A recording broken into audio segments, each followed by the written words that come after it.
Let's find out if Project Ascension is a hidden gem or just another MMO misstep. Have you ever wondered what would happen if the nostalgia of old-school World of Warcraft met modern innovation? Enter Project Ascension, a server that reimagines the classic WoW we know with a twist. A classless system that turns character development on its head. But is it worth playing? Is it a haven for meta slaves, pay-to-win tactics and overly complicated mechanics, or something truly unique? After diving deep into the Season 9 for over half a year now, I'm here to spill the beans.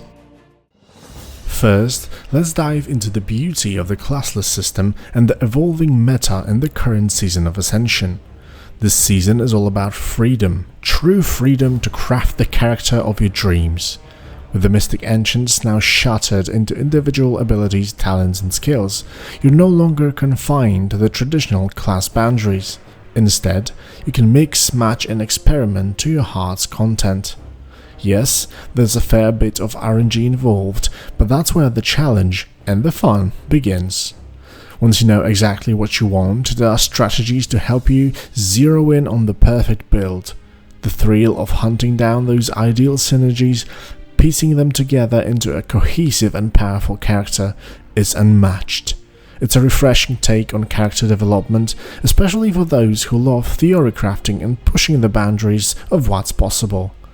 Even when a build doesn't quite work out, there's always that electric excitement of trying something new or of discovering hidden connections between abilities from different classes.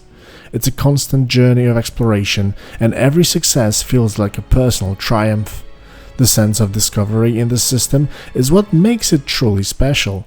There's always a new way to connect the dots, and that keeps the game endlessly engaging.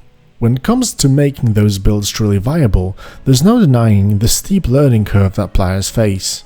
While Ascension does make an effort to guide players by tweaking spell tooltips and providing detailed information on new features, the real depth of understanding often comes from hands-on testing. You'll quickly realize that to grasp the full mechanics, you'll need to dive into the Ascension database, searching for the exact scalings of spells or figuring out how certain abilities interact with specific talents. Some interactions aren't always immediately clear, adding an extra layer of complexity. However, don't let this intimidate you. There's a supportive community ready to help. Whether in-game or in Discord channels, experienced players are more often than willing to share their insights and answer questions.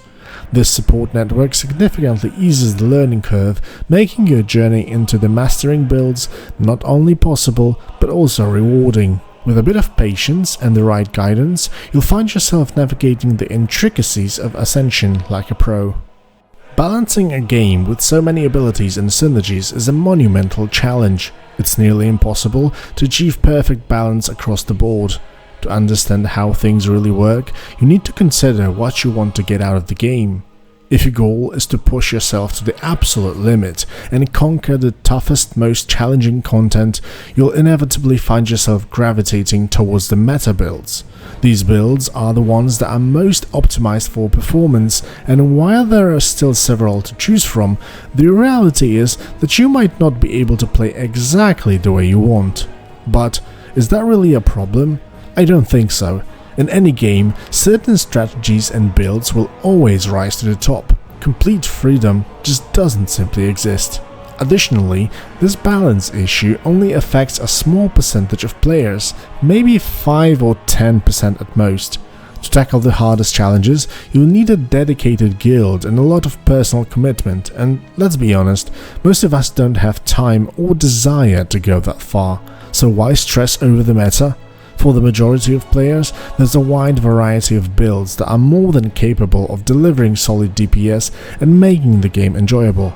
If you're focusing on standard content like heroic raids or mid-level mythics, hitting around 40k DPS is more than enough to succeed. Things are even brighter for tanks and healers who have a bit more flexibility in choosing viable builds. If you enjoy these roles, you'll have no trouble finding something that's both effective and fun to play. So, while complete balance might be out of reach, there's still plenty of room to enjoy the games on your terms. The great thing about the Balance team is that they're in constant communication with players, mainly through Discord. This direct line to the community means that when players report broken synergies or gameplay mechanics that aren't working as intended, the devs are listening. They don't just acknowledge these issues, they actively collaborate with players to generate and implement creative solutions. Balancing a game, especially one with such an expansive set of abilities, is undeniably challenging. But if you report a broken gameplay element and get the community support behind it, there's a good chance that devs will take notice and work on a fix. They're incredibly responsive with the daily adjustments to everything from PvE to PvP modifiers and scaling, which you can track in real time on the Ascension launcher. This dynamic feedback loop between players and developers really elevates the game, ensuring that it's constantly evolving and improving. PvP is a completely different beast though. It's highly competitive, and if you want to succeed, you need a build that dishes out massive damage in the shortest amount of time. It's as simple as that. Personally, I don't find level 60 PvP on Ascension all that enjoyable. It demands a lot of farming and try-hard effort just to stand the chance. But here's the good news, there's an awesome workaround if you're like me and prefer something more laid back but still thrilling, a low-level backgrounds during leveling. The beauty of these low-level backgrounds is that you can dive right in with some incredibly viable builds even from the very start of your journey. With Ascension's carding system, you can easily set up the build you want to play as you are leveling from 1 to 60. The best part, you can do this over and over again. What makes this mode so appealing is the flexibility. You don't need to grind endlessly to enjoy it. Sure, LMs can give you an edge, but they're not mandatory. You can experiment with different builds on each 60 run, keeping things fresh and exciting. Leveling on Ascension is also super quick, especially if you're racking up experience in battlegrounds with potions and auras boosting your gains. This prestige mode is a gem. It allows you to enjoy a build for as long as you like. If you get bored, just hit level 60, start over from level 1 and try something entirely new. It's as easy as that.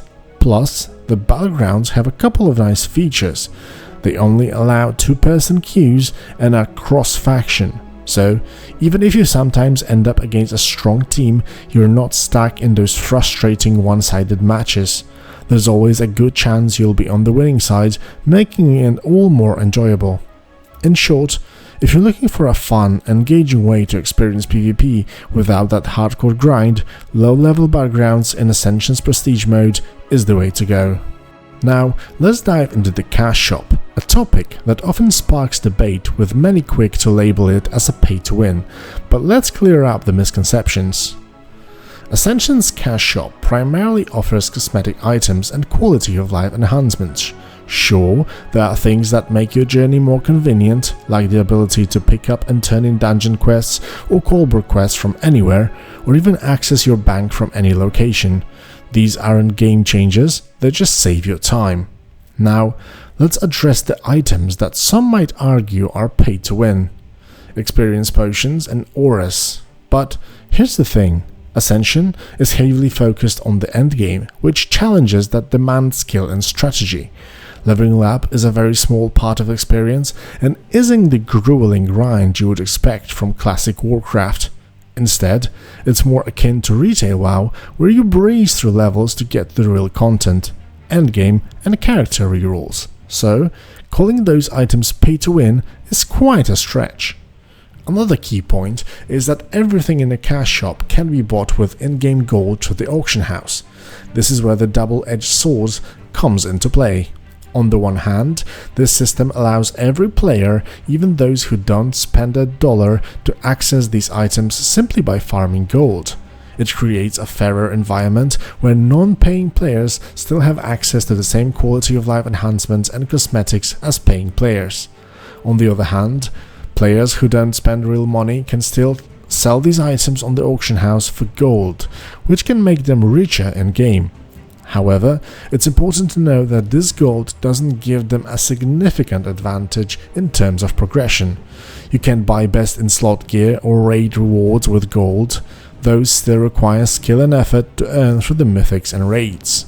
Golds does allow for some benefits, like buying more specializations, acquiring more scrolls for rerolls thanks to that, and enhancing your build variety. It can also speed up the quest completion, since you can pay to skip certain tasks, but at the end of the day, these conveniences don't equate a direct win.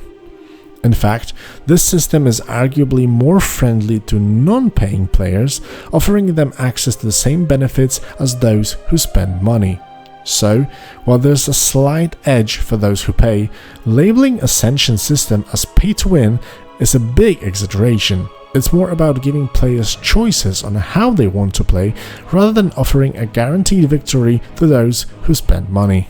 Ascension takes the nostalgia of classic WoW and injects it with a thrilling modern twist. Imagine blending the familiar essence of vanilla and TBC with new dynamic content that keeps the adventure alive and kicking. Even though Ascension does away with the traditional classes, it immerses you in the beloved classic worlds you remember, but with a fresh endgame focus that redefines your journey. If you're after a true Blitz-like experience centered around leveling and exploration, you might find Ascension focus on endgame content a different vibe. Here, the heart of experience lies in reimagining and revamping the classic content for a new challenge. Picture yourself diving into various raids and mythic difficulties, each one meticulously designed with scaling gear drops to keep you on your toes and constantly striving for more. One of the standout features is their take on endless dungeons, known as mana storms. Think of it as a personalized version of Torghast, where you delve into the ever-deepening labyrinth of challenges. Each floor of mana storms is a part of vanilla dungeon, compacted and re-engineered. You'll face waves of enemies, tackle intricate trash pools, and battle through minion bosses to ascend to the next floor. The deeper you venture, the tougher the challenges become, culminating in epic encounters with raid bosses. At first, you might find the experience somewhat easy, but don't be fooled. As you progress, the difficulty ramps up, providing a truly demanding endgame experience, especially for solo players that keep your adrenaline pumping and your strategy sharp. Ascension brings a whole new level of excitement to the classic WoW experience, blending nostalgia with modern gameplay in a way that's both challenging and endlessly rewarding. Ascension has truly leveled up the solo play experience, offering a wealth of opportunities for players to challenge themselves and grow their characters. With the introduction of mana storms, you can now queue up for these thrilling encounters completely on your own. These storms provide a consistent and dynamic PvE challenge where you can earn plenty of scrolls to advance your character's development. Callboard quests add another layer of solo progression. These quests let you explore various open world locations, earning marks of Ascension and some intriguing loot along the way. While this loot might not rival the top tier rewards from the raiding or mythic dungeons, it still offers valuable upgrades and keeps the solo play experience fresh and rewarding. For those who thrive on solo challenges, mastering the mana storms can lead to some impressive rewards. Dive deep into these storms and you might just snag powerful gear that rivals what you'll find in high-level raids. It's a challenging path, but for dedicated players, its rewarding journey that provides solo play can be just as exhilarating and fruitful as teaming up. Ascension definitely offers a unique gaming experience that stands apart from anything else out there. While it may have its flaws, especially if you're not into the endgame challenges or min-maxing, there's still a lot to enjoy. You can experiment with different builds and playstyles, which is great for those who prefer to play with what they love. However, if you're craving a slow, immersive adventure in the open world, this might not be the game for you. Despite having an array of leveling challenges that can make solo play incredibly tough, the open world itself can feel a bit lacking in significance. To the development team, if you're listening, consider making the open world more meaningful. It would elevate the experience even further and cater to those who seek a richer, more engaging adventure.